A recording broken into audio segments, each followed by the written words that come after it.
बच्चों, पिछली तासिका के समय हमने कक्षा छठी में हिंदी विषय को लेकर करो और सीखो इस पाठ का अध्ययन किया।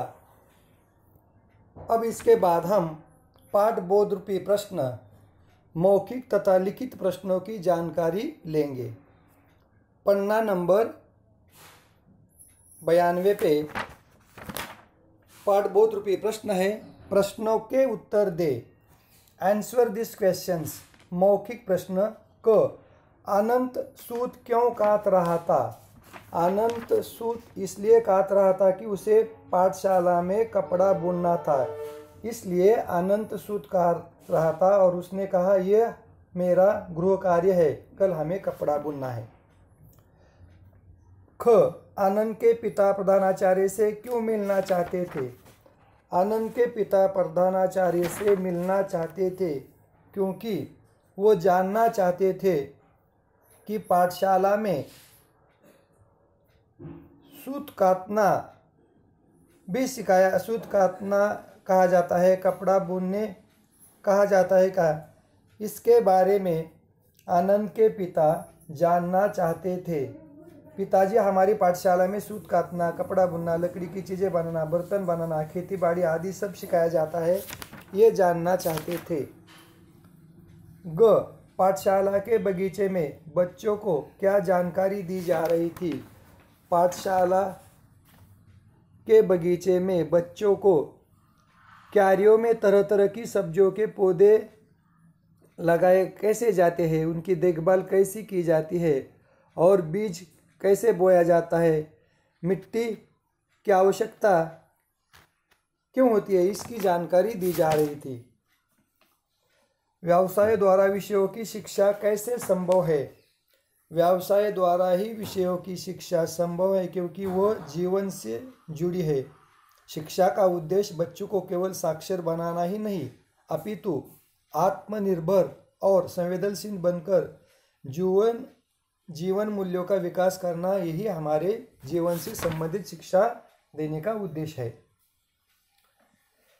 घर लौटते समय पिताजी को कैसा महसूस हो रहा था? घर लौटते समय पिताजी को बहुत ही खुशी हो रही थी, संतोष का भाव उनके चेहरे पर था और उन्होंने प्रधानाचार्य को प्रणाम करके वहां से बड़े आनंद भरे गर्व के साथ घर लौट आए।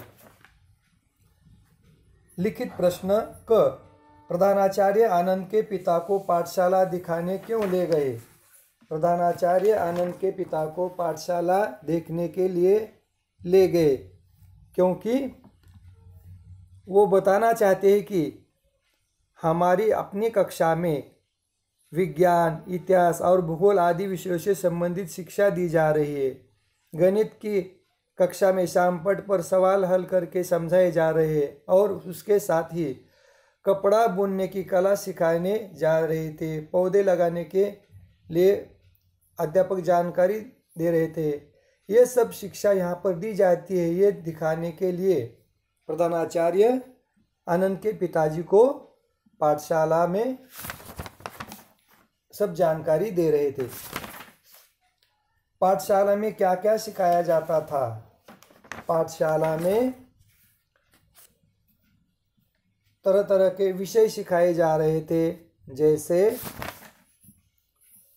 गणित, विज्ञान, इतिहास, भूगोल आदि विषय पढ़ लिख कर आगे बढ़ना और उसके साथ व्यावसायिक शिक्षण देना, यह सब सिखाया जा रहा था, इसकी जानकारी दी जा रही थी। और साथ में विज्ञान और भूगोल जैसे कठिन विषय भी इन्हीं जानकारियों से संबंधित है, इसकी भी जानकारी दे रहे थे। सब इसी के बारे में प्रधानाचार्य आनंद के पिता को बता रहे थे।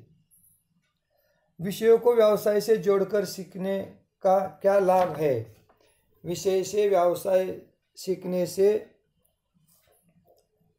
ये लाभ है कि शिक्षा का उद्देश्य बच्चों को केवल साक्षर बनाना ही नहीं, अपितु उसे आत्मनिर्भर और संवेदनशील बनाकर जीवन मूल्यों का विकास करना, यही जीवन का उद्देश्य है।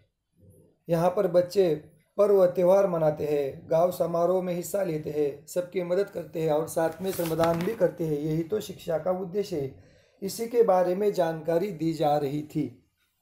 आगे ड, सही उत्तर पर सही टिक लगाए। आनंद के पिता क्या करते थे? आनंद के पिता खेती करते थे। पिता के मन में कौन सा प्रश्न बार बार उठ रहा था? पिता के मन में यह प्रश्न बार बार उठ रहा था कि अनंत सूत क्यों काट रहा है। आगे पन्ना नंबर 93। किसने कहा, किससे कहा, क्यों कहा? देखो, who said to whom and why। कल हमें कपड़ा बुनना है।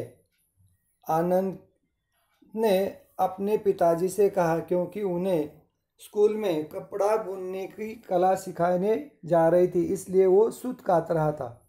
ख, पाठशाला में सूत भी काटा जाता है? पिताजी ने आनंद से पूछा क्योंकि आनंद को सूत काटते हुए देखकर पिताजी ने उसे कहा।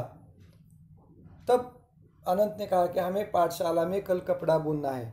ग, देश के लिए प्रकाश बनकर जीना सीखते हैं। प्रधानाचार्य जी ने आनंद के पिताजी से कहा।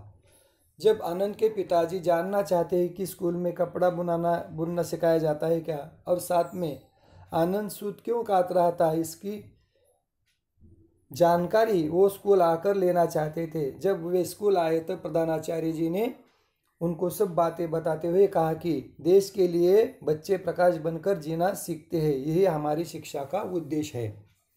ऐसा प्रधानाचार्य जी ने आनंद के पिता से कहा। इस तरह से आज हमने करो और सीखो इस पाठ के पाठबोध रूपी प्रश्न, मौखिक लिखित प्रश्नों की जानकारी ली। यहाँ पर रुकते हैं हम। धन्यवाद।